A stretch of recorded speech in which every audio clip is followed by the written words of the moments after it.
Assalamualaikum warahmatullahi wabarakatuh. Perkenalkan, nama saya Sunarmi, NPM 9201402111002. Pada kesempatan kali ini, saya akan membahas materi singkat tentang terumbu karang dan produktivitas primer laut. Terumbu karang adalah ekosistem bawah laut yang terdiri dari kumpulan binatang karang yang membentuk struktur kalsium karbonat atau batu kapur. Ekosistem terumbu karang merupakan habitat bagi berbagai satwa laut dan menjadi penjaga keanekaragaman hayati di lautan. Terumbu adalah struktur kalsium karbonat atau CaCO3 yang dihasilkan oleh karang, sedangkan karang ialah sekumpulan binatang. Dalam bahasa Inggris, terumbu karang dikenal dengan istilah coral reef. Secara kasat mata, karang terlihat seperti tumbuhan dan tidak seperti binatang, padahal karang adalah kumpulan hewan-hewan kecil yang bernama polip. Habitat dan selabaran ekosistem terumbu karang. Ekosistem terumbu karang umumnya terbentuk di kawasan pinggiran pantai atau perairan yang masih tembus oleh sinar matahari, yaitu sekitar 50 meter di bawah permukaan laut. Namun, terdapat pula beberapa jenis karang yang dapat hidup di kedalaman laut dan tidak membutuhkan cahaya matahari serta tidak bersimbiosis dengan zooxanthellae. Populasi terumbu karang terbesar berada di wilayah Indo-Pasifik dan Atlantik. Wilayah Indo-Pasifik merupakan habitat terluas dan dihuni beragam jenis karang, seperti perairan Laut Merah, bagian timur dan barat Samudra Hindia, perairan Indonesia, Malaysia, dan Filipina, dan wilayah Kepulauan Pasifik. Jenis terumbu karang diantaranya, yang pertama, Mycedium elaphantodus adalah jenis terumbu karang yang hidup di perairan dangkal dengan kedalaman sekitar 3 meter hingga 20 meter. Karang ini tersebar di perairan Indonesia, Filipina, Papua Nugini, hingga Australia. Jenis yang kedua, Oxyphora lacera adalah jenis terumbu karang yang hidup di perairan dangkal dengan kedalaman 3 meter hingga 15 meter. Wilayah perairan yang menjadi habitatnya adalah Laut Indonesia, Filipina, Papua Nugini, dan Australia. Yang ketiga, Pestinia peonia adalah jenis terumbu karang yang hidup di perairan dangkal dengan kedalaman 5 meter hingga 15 meter. Karang ini mampu bertahan di arus laut yang deras. Sebarannya terdapat di perairan Indonesia, Filipina, Papua Nugini, hingga Australia. Jenis selanjutnya yaitu Pestinia lastusa adalah jenis terumbu karang yang berbentuk seperti bunga dan hidup di perairan dengan kedalaman 3 meter hingga 15 meter. Perairan dangkal Indonesia, Filipina, Papua, dan Australia merupakan habitat alami jenis karang ini. Jenis selanjutnya yaitu Galaxea fascicularis adalah jenis terumbu karang yang hidup di kedalaman 3 meter hingga 15 meter di wilayah perairan Indonesia, Filipina, Papua Nugini, dan Australia. Jenis selanjutnya yaitu Lobophilia hempresi adalah jenis terumbu karang yang tersebar di perairan Indonesia, Jepang, Madagaskar, Tanzania, dan sekitarnya. Habitatnya berada di kedalaman 3 meter hingga 15 meter. Selanjutnya, terumbu karang menurut sifatnya. Terumbu karang dapat dibagi berdasarkan sifat menghasilkan kapur serta letak sebarannya. Sebab dari sekian banyak jenis karang, beberapa di antaranya ada yang menghasilkan terumbu dan ada yang tidak. Karena yang memiliki sifat menghasilkan terumbu disebut hermatipik, sedangkan karang yang tidak menghasilkan terumbu dinamakan ahermatipik. Fungsi dan manfaat ekosistem terumbu karang.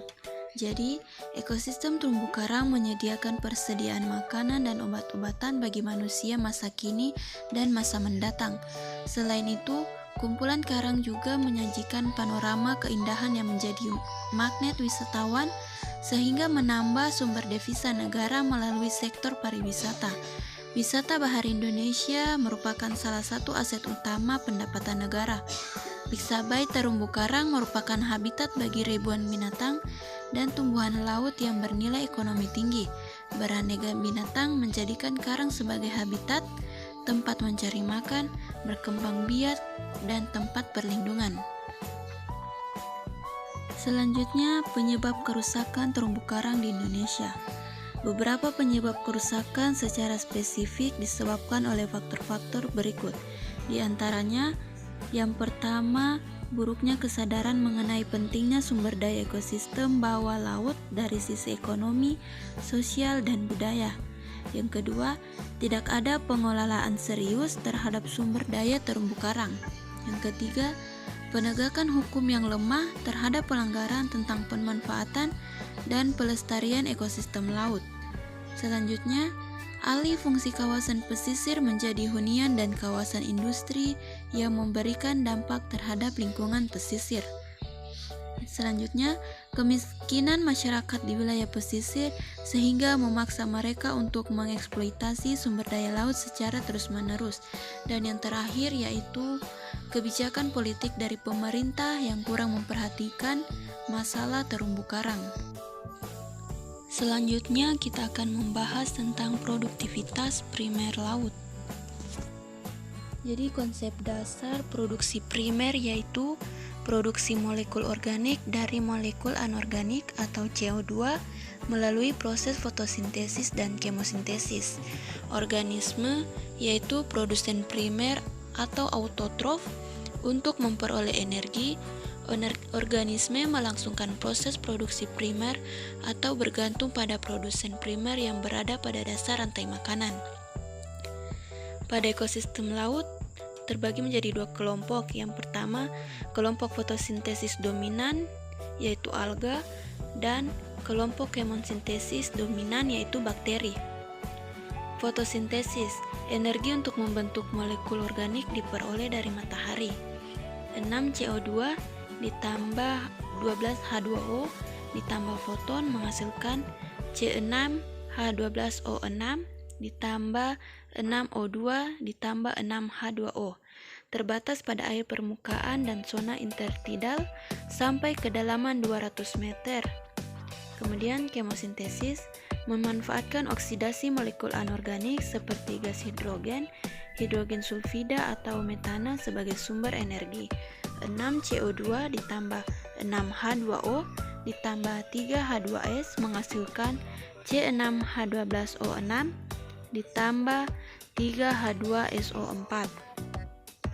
Selanjutnya, produksi primer adalah jumlah total karbon dalam gram yang dikonversi menjadi materi organik dalam luasan 1 meter persegi per tahun atau gram karbon M-2 tahun 1. Faktor yang membatasi pertumbuhan dan dapat menurunkan produksi primer termasuk radiasi matahari dan nutrien sebagai faktor utama serta upwelling, turbulensi, intensitas grazing, dan turbiditas sebagai faktor sekunder.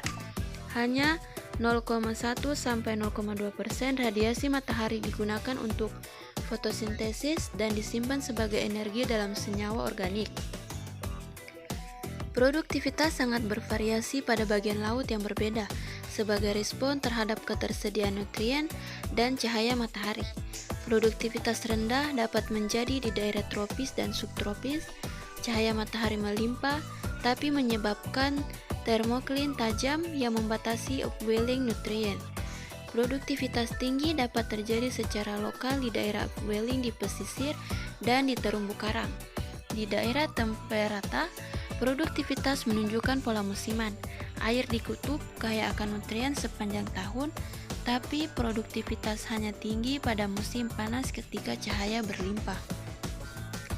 Selanjutnya, komunitas fotosintetik laut. Klasifikasi organisme fotosintetik pada habitat laut berdasarkan distribusi dan struktur fisik. Rumput laut atau alga berukuran besar dan menempel pada dasar, padang lamun, mangrove, fitoplankton, simbiosis alga dan hewan. Kemudian rumput laut atau Nama latinnya seaweed, alga atau ganggang, marine multicellular, myoscalp atau Macrorhizis merupakan organisme bentuk terbesar. Alga merah, alga hijau, alga coklat menempel pada substrat terbatas pada zona intertidal dan perairan pesisir dangkal substrat berbatu, termasuk paling produktif hutan kelp di Samudra Hindia, herbivore rendah 90% produksi terdekomposisi. Selanjutnya padang lamun atau bahasa latinnya segres. Tumbuhan berbunga dari familia Posidoniaceae, Zostroceae, Hydroharitaceae, dan Cimodoceae. Perairan pesisir yang dangkal dan tenang menyerupai padang rumput di bawah air, memanfaatkan nutrien dalam substrat, tidak terbatas oleh nutrien dalam air. Hutan bakau atau mangrove. Habitat pesisir tropis dan subtropis, terlindungi dari ombak besar dengan substrat berupa sedimen berlumpur yang kaya materi organik.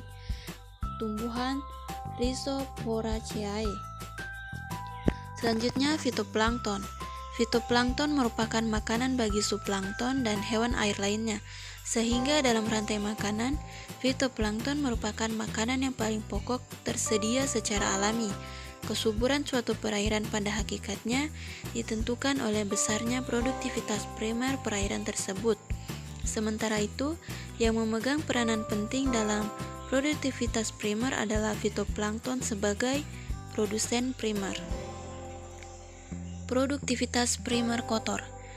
Produktivitas primer kotor adalah laju total dari fotosintesis termasuk bahan organik yang dihabiskan dalam respirasi selama waktu pengukuran yang dikenal juga sebagai fotosintesis total. Selanjutnya, produktivitas primer bersih. Produktivitas primer bersih adalah laju penyimpanan bahan organik dalam jaringan tumbuhan setelah digunakan dalam respirasi oleh tumbuhan selama waktu pengukuran. Produktivitas inilah yang tersedia dan digunakan oleh tingkat tropik di atasnya. Istilah lainnya untuk produktivitas primer bersih adalah fotosintesis nyata. Produktivitas primer kotor maupun bersih umumnya dinyatakan dalam jumlah gram karbon yang terikat persatuan luas atau volume air per interval waktu. Jadi, produktivitas primer dapat dinyatakan dalam jumlah gram karbon per meter segi per tahun. Sekian dan terima kasih. Hanya itu yang dapat saya jelaskan. Apabila ada kurangnya mohon dimaafkan. Sekian. Wassalamualaikum warahmatullahi wabarakatuh.